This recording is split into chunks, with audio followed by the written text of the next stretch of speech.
అంజీ చెప్తున్నా నాకు వచ్చి, అన్న మా ఎమ్మెల్యే ఓడిపోయినాను బాగా బాధలున్నాడు, చాలా గెలుస్తా అనుకున్నాడు, ఓడిపోయిండు, బాగా బెదిరించిండు. ఒక ఎమ్మెల్యేనే కాదు తమ్మి, ముఖ్యమంత్రి ఏమో తిరుగుతాండు ఈ ప్రచారంలో, మీరు చూసిర్రు. నాకు తెలిసి చరిత్రలో జరగలే.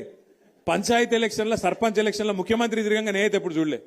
విజయోత్సవాల పేరిట ఏది 2 సంవత్సరాలు నిండాయి, మేమేదో గొప్పగా నడిపినాం అని చెప్పి విజయోత్సవాల పేరు మీద జిల్లా జిల్లా తిరిగి ముఖ్యమంత్రి గారు కూడా పరోక్షంగా సర్పంచ్ ఎన్నికల్లో ప్రచారం చేశారు. ఇక ఎమ్మెల్యేల బెదిరింపులకైతే ఇక అంతులేదు పొంతులేదు.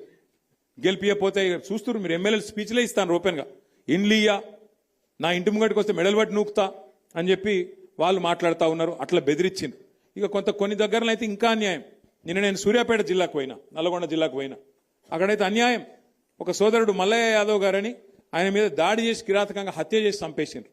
ఇంకొకాడ ఒక సోదరుడు మనోడు నామినేషన్ వేస్తే ఆయన ఎత్తుకపోయి కిడ్నాప్ చేసి, ఆఖరికి ఎంత ఘోరమంటిగా చెప్పరాదు, నా నోటితో నేను చెప్పలేకపోతున్నా, అంత కిరాతకం కూడా అక్కడ తిప్పర్తి మండలంలో ఒక మనోడు సోదరుడు ఆయన మీద కూడా చేసినారు.